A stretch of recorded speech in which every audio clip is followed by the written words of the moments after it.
People whom you love are not easy. Transform yourself in such a way. Being in your presence, unknowingly, their cup will turn around. As far as your spiritual process is concerned, anyway you're alone. Namaskaram Sadhguru. I'm in a relationship with a very bitter person who is not interested in spirituality. How can I handle my relationship without losing my way on the spiritual path? If your concern is your spiritual growth only, then if you have a demon for your partner, that's the best thing. But your partner, your husband, wife is not just about spiritual growth, you also want to have a pleasant life in the family. Then you have to choose someone whom you like, but any human being on the planet, there is something that you don't like about them, isn't it so? So you use that part of it for your spiritual growth, and the rest of it you enjoy. Just as life. So if your intention is to have a good family, then some rapport is needed between two people, otherwise it won't work. Especially if you have produced children, then rapport is must, otherwise you'll foul the new life that's come up. If you create a foul atmosphere, you'll foul up the new life that is coming up. Nobody has any right to do that actually, but people are doing it. But no human being has any right. You can mess yourself up as much as you want, that's up to you. But you can't mess up a fresh life that's just coming up. So, if you're looking for good life, family life, then one has to find rapport. And that rapport means some areas of commonality at least. But if you're looking for spiritual life, it doesn't matter what kind of person he is, you can use everything for your growth, everything for your growth, if that's all your focus is. But generally your focus is both ways, you want to have a little bit of that and a little bit of this, so mixed fare. So it gets little complex.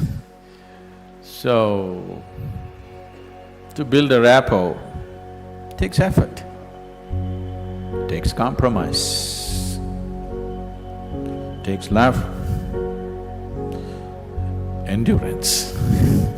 Takes endurance, you know.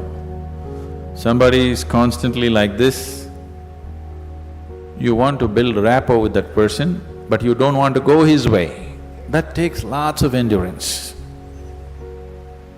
Yes or no? People whom you love are not easy. So what can you do?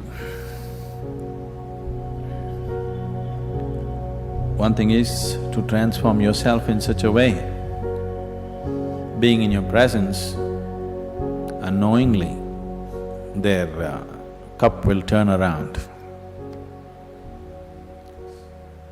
Just yesterday, you know, the other day I just went out in the rain, I went out and it started raining and I was carrying both my India phones because I was expecting some calls and I mean, one is India, one is Europe, one is America, 3 phones I had. One I had in my jacket, other in my trouser pockets, and by the time I got here it got wet and both the phones just burnt up. Then people around me were telling me, Sadhguru, why carry 2 phones? Now we can have 2 SIM cards in one phone.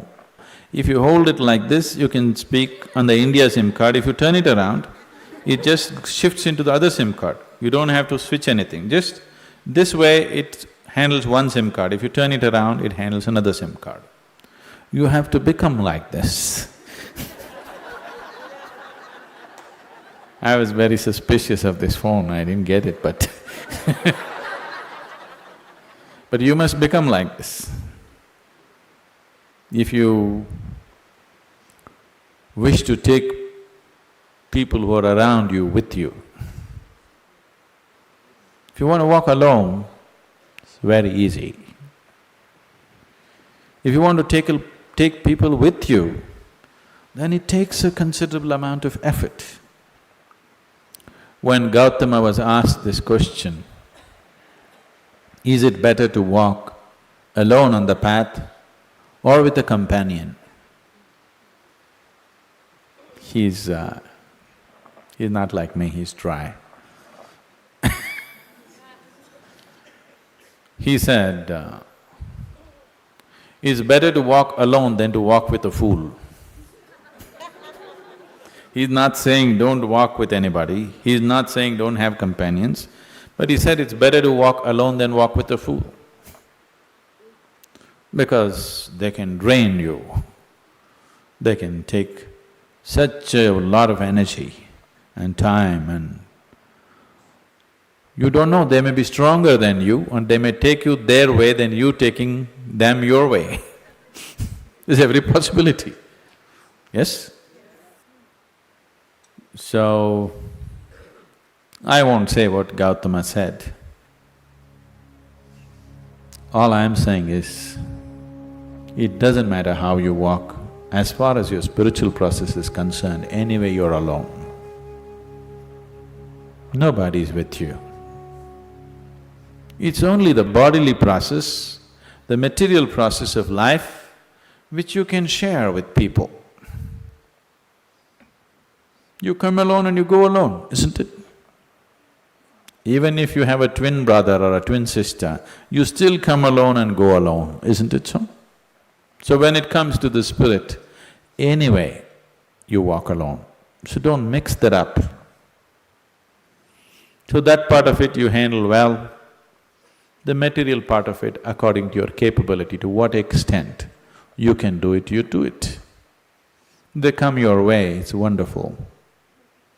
If they don't, it's all right, don't grudge them. It's just that you don't have to go that way. Maybe someday, when the doctor tells you your liver is in a bad state, he may seek divine, you know. Yes?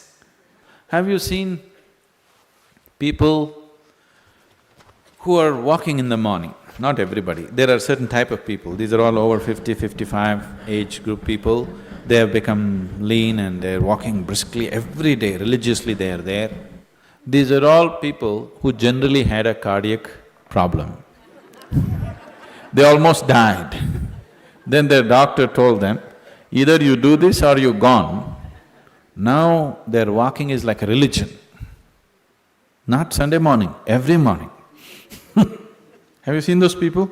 Suddenly they transform, they eat properly, they do everything properly because the fear of life and death has come.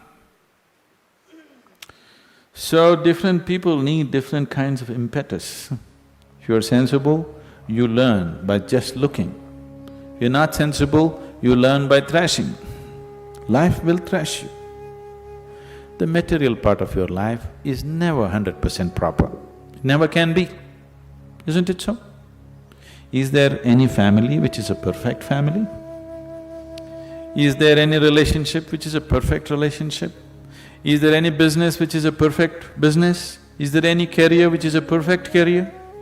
There is no such thing, don't seek that. Your life will become wasteful and fanciful if you seek such things. They all happen to the extent you're capable of handling them, that's all. So, you make sure the spiritual part of your life, you handle it 100% properly.